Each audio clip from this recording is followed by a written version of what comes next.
등비수열의 활용, 원리합계. 자, 계속 이어서 가볼게요. 세 번째 문제입니다. 자, 문제 한번 읽어볼게요. 50만원짜리 휴대폰을 월 초에 할부로 구입했다. 자, 할부 문제구나. 그 다음에 구입한 달러부터 매월 말에 기말불 공식 쓸 거구나. 그죠? 자, 2만원씩 24번에 걸쳐서 갚기로 했답니다. 자, 상황 하나 벌어졌고요. 자, 원리율 1% 1개월마다 복리로 계산한다고 했고요. 자, 복리는 이제 다 복리다 그랬죠. 단리법이 없다 그랬어요. 그러니까 별로 신경 쓸 필요 없고요. 월이율이 1%다라는 거. 그 다음에 처음 50만원을 주고 구입하는 것과 비교해서 얼마를 더 지불해야 하는지 구하라 이렇게 돼 있으니까 일단 이건 나중 문제입니다. 여기까지만 일단 먼저 계산할 거예요. 그래서 50을 빼주면 되겠죠. 전체 내가 지불한 금액에서 50을 빼주면 그냥 50만원 현금 주고 산 거보다 얼마를 더 지불했는지 알 수 있습니다. 그죠? 자, 그러면 상황을 한번 만들어 볼게요. 자, 여기 누가 샀니? 휴대폰을 누가 샀어요? 말이 없네요. 자, 철수가 샀다고 합시다. 자, 여기 철수가 있고요. 여기 휴대폰 가게가 있다고 칠게요. 휴대폰 가게. 사실은 뭐 은행이겠죠. 자, 어쨌든 철수는 50만원짜리 휴대폰을 그냥 들고 와 버렸습니다. 그 얘기는 휴대폰 가게에서 철수한테 50만원을 빌려준 꼴이 되는 거예요. 50만원을 빌려준 거예요. 그러니까 철수는 50만원을 빌리고 휴대폰을 들고 온 거죠. 그죠? 자, 그러면 철수가 휴대폰 가게에다가 이제 얼마를 줘야 되느냐인데, 자, 빌린 시점은 지금입니다. 자, 지금 50만원을 빌렸어요. 그런데 24개월에 걸쳐서 이자를 다 지불해야 되기 때문에 이 50만원에 대해서 24개월치 이자를 갖다가 붙이게 되면 50에 1.01에 24승이 됩니다. 그죠? 이거를 갚아야 돼요. 이건 언제? 24개월 후입니다. 24개월 후에 내가 갚아야 될, 철수가 휴대폰 가게에 갚아야 될 금액이 되는 거예요. 그 다음에 이제 철수는 휴대폰을 들고 왔죠. 그죠? 자, 요게 50 곱하기 1.01에 24승이 1.27이니까 이걸 곱해보면, 이거 계산 먼저 해놓고 갈까요? 50 곱하기 1.27이 되면 이게 얼마가 되느냐면 67.5가 됩니다. 그러니까 67만 5천원이 돼요. 굉장히 비싸네요. 그죠? 그런데, 그러네요. 월 이율 1%면 연 이율 12%에 가까운 12%가 넘겠죠? 자, 이런 금리이기 때문에 굉장히 비싼 금리가 되네요. 그죠? 월 이율 1%면 굉장히 비쌉니다. 딱 2년인데 2년 만에 17만원을 좀 더 줘야 되는 상황이 되는 거예요. 자, 그런데 지금 이 상황은 벌어지지 않았어요. 이 상황은 벌어지지 않은 건데 한번 계산해 본 겁니다. 자, 그 다음에 이제, 자, 두 번째 상황은요. 근데 이거를 이제 계약을 잘했어요. 철수가 계약을 잘해서 철수가 휴대폰 가게에다가 어떻게 주기로 했어요? 자, 2만원씩 계속 주기로 했습니다. 매달 2만원씩 계속 주기로 했어요. 몇 번에 걸쳐서 24번에 걸쳐서, 그죠? 24번에 걸쳐서 2만원씩 계속 주기로 했어요. 자, 그러면 요것도 한번 따로 계산해 볼까요? 2만원씩 24번에 걸쳐서 준다. 요거를 한번 따로 계산해 보면, 자, 준 돈을 다 합쳐야 되니까 합공식 쓸 거고요. 매월 말에 간다 그랬으니까 기말불 공식이야. 자, 기말불 공식 어떻게 되죠? 자, 기말불 공식은 기억하고 있어야 됩니다. 기말불 공식은 공비, 여기 이제 R, 원래는 1 플러스 R이 공비예요. 그래서 빼기 1 이렇게 되는 건데, 첫 번째 항, 그 다음에 1 플러스 R의 횟수 마이너스 1 이렇게 되는 게 기말불 공식입니다.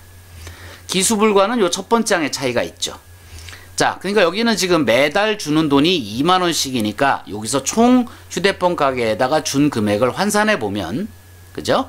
2가 되고요. 그 다음에 지금 월 1%라 그랬으니까 1.01에, 그죠? 전체 24번에 마이너스 이렇게 되고요. 그 다음에 밑에는 1.01에 빼기 1. 요게 기말불 공식이니까 철수가 휴대폰 가게에다 준 돈은 합치면 요게 돼요. 자, 요거 한번 계산해 볼까요? 요건 얼마죠? 자, 2 곱하기 1.01에 24승이 1.27이라 그랬으니까 1 빼니까 0.27 되겠죠. 그 다음에 1.01에서 1 빼니까 0.01 됩니다. 그죠? 자, 소수점 뒤로 위아래 110 곱해주면 27 곱하기 2가 되니까 27, 24에 54가 돼요. 그러니까 결국 철수가 휴대폰 가게에다가 매월 2만원씩 24번에 걸쳐서 주게 되면 그것을 이자까지 다 환산했을 때, 복리법으로 계산했을 때 준 돈은 전체가 얼마가 되느냐? 54만원이 된다.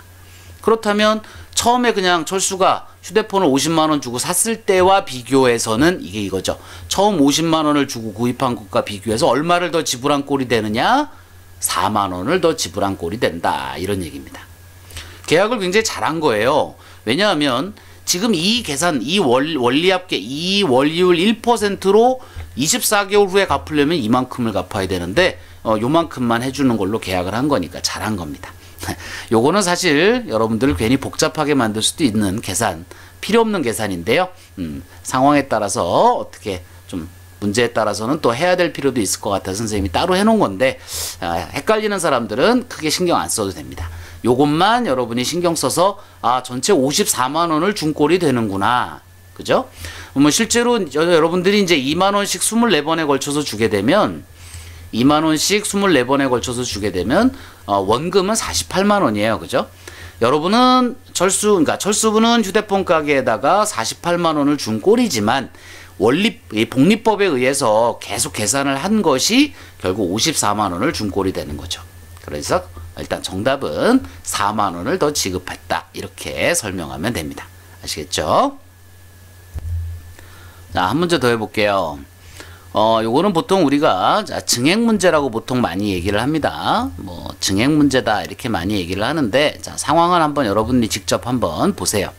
자, 영희의 부모님은 자, 영희입니다. 그죠? 자, 영희의 대학 교육비를 마련하기 위해서 첫해 2008년 초부터 100만원씩을 불입해서 적금금리가 연이율 6%인 것을 감안해서 매년 6%씩 증액해서 적금을 했다면 2017년 말이 만기인 이 적금의 만기시 원리합계를 구하라 이렇게 되어 있습니다. 이게 무슨 말일까요? 자, 일단 영희의 부모님이 영희의 대학 교육비를 마련하기 위해서는 필요 없죠. 문제를 푸는 데는 크게 도움이 되지 않으니까 지워버리고요.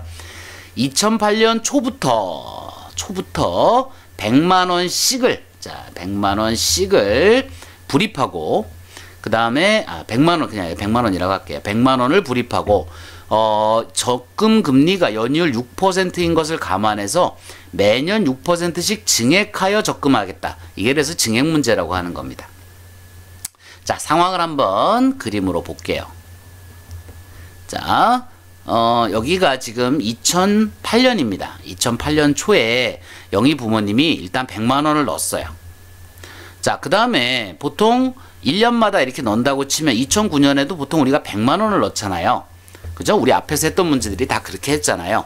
그런데 이번에는 100만원을 넣는 게 아니고 6%를 증액해서 넣은 거예요. 그러니까 6%를 증액했다 뭐라고 써야 돼요? 100에다가 얼마? 1.06을 곱했다 이렇게 생각해야 되겠죠. 요게 1 플러스 0.06입니다.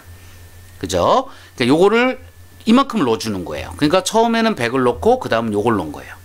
자, 그러면 그 다음번 2010년에는 다시 6%씩 증액한다 그랬으니까 매년 증액한다 그랬으니까 이거의 6% 즉 이 값을 우리가 A-라고 했을 때 A-에 다시 1.06을 곱해서 즉 100에 1.06에 제곱을 넣겠다 이런 얘기입니다. 이 돈을 다시 집어넣는다는 얘기예요. 여기다가 그러니까 매년 일정하게 집어넣는 것이 아니고 매년 증액해서 집어넣겠다는 뜻입니다. 자, 이해가 되셨나요? 상황이. 자, 그러면 2017년이라 그랬으니까 좀 더 가볼게요. 자, 2011년 자, 칸을 좀 줄일게요.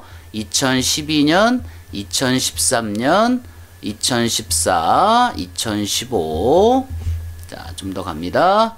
2016, 그 다음에 2017이 있고요. 2017년 말이 만기라 그랬으니까 여기까지예요. 여기까지. 그죠? 네, 여기까지입니다. 자, 그러면 한번 계산해 볼게요.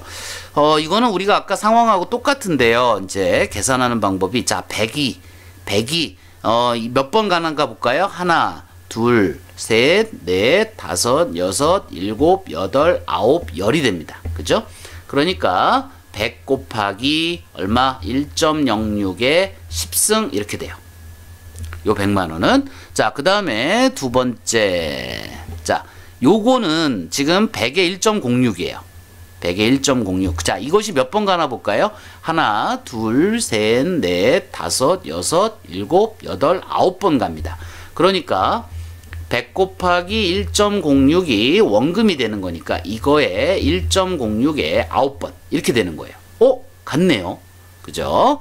자, 그 다음에 요거는 100 곱하기 1.06의 제곱이고요. 몇 번 가나 볼까요? 하나, 둘, 셋, 넷, 다섯, 여섯, 일곱, 여덟. 즉 100 곱하기 1.06의 제곱이 원금인데 넌돈인데, 자, 기간이 8번이니까 1.06에 8승이 됩니다.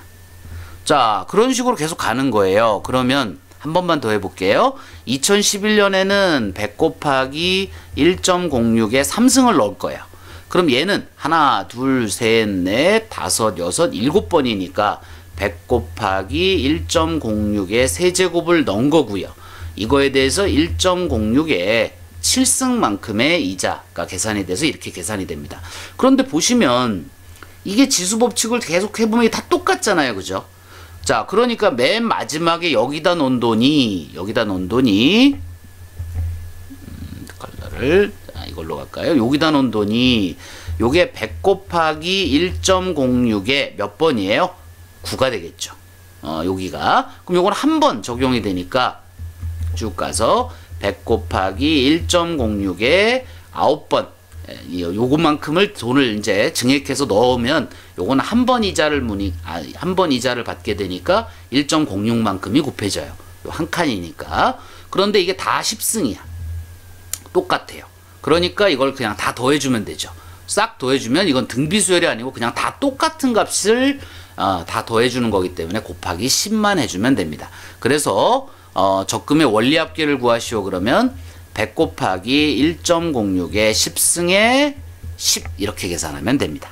자, 그럼 이게 얼마죠? 계산하면 자 1000이고요. 이 값이 1.79니까 토탈 1790만 원이 되겠네요. 그죠? 1790만 원의 원리합계를 받을 수 있다. 이렇게 해석하시면 됩니다.